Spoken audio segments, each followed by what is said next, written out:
বছর বয়সে প্রভুর পিতা মায়াপুর গুরুকুলে ভর্তি করেন। তো গুরুকুলের বৈদিক শিক্ষা সমাপ্ত করে 1996 সালে তিনি মায়াপুর ধামে বিভিন্ন প্রচার সেবায় নিযুক্ত থাকেন। পরবর্তীতে 1999 সালে মায়াপুর যে প্রধান অতিথি ভবন গেস্ট হাউস সেখানে সেবায় নিযুক্ত ছিলেন এবং 2000 থেকে 2012 সাল পর্যন্ত মায়াপুরে প্রধান যে সিও পদে সেবায় নিযুক্ত ছিলেন। বর্তমানে তিনি পশ্চিমবঙ্গ, আসাম, বিহার, ঝাড়খণ্ড এবং সিকিমের রিজিওনাল সেক্রেটারি পদে সেবায় যুক্ত আছেন। তো বর্তমানে প্রভু প্রায় 40 বছরের অধিক ইস্কনে যোগদান করে সমগ্র বিশ্বে এই মহাপ্রভুর বাণী অগণিত মানুষের কাছে বিতরণ করছেন, তাদেরকে সম্ভাবনায় উদ্বুদ্ধ করছেন এবং প্রভুর কীর্তন ও গৌর কথা পরিবেশনের জন্য সমস্ত বৈষ্ণব সমাজে বিশেষভাবে সমাদৃত। আজ আমাদের পরম সৌভাগ্য প্রভুজিকে পেয়েছি।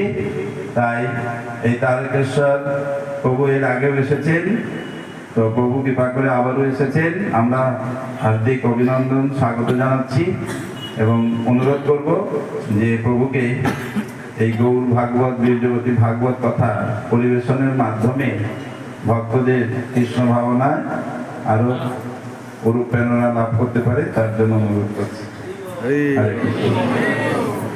এবং এই ভাগবত কথার পরে 20 মিনিট প্রভু হরিনাম করবেন, তারপরে প্রসাদ সকলের জন্য।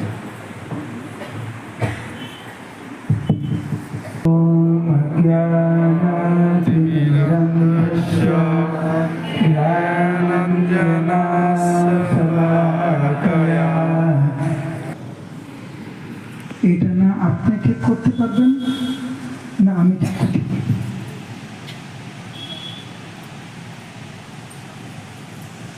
ভগবানকে কি করে পাওয়া যায় সেটা ভগবানই ঠিক করে দিয়েছে।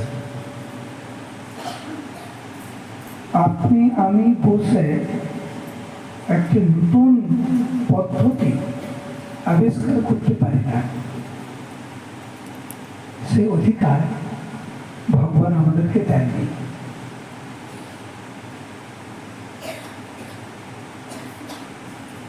যদি ভগবানকে আমরা পেতে চাই তাহলে ভগবান যে পদ্ধতি দিয়েছেন তার মাধ্যমে আমরা পেতে পারি ভগবানকে। আপনারা এখানে সবাই ভক্ত, অনেক দীক্ষিত ভক্ত রয়েছেন, এখানে অনেক আশ্রিত ভক্ত রয়েছেন।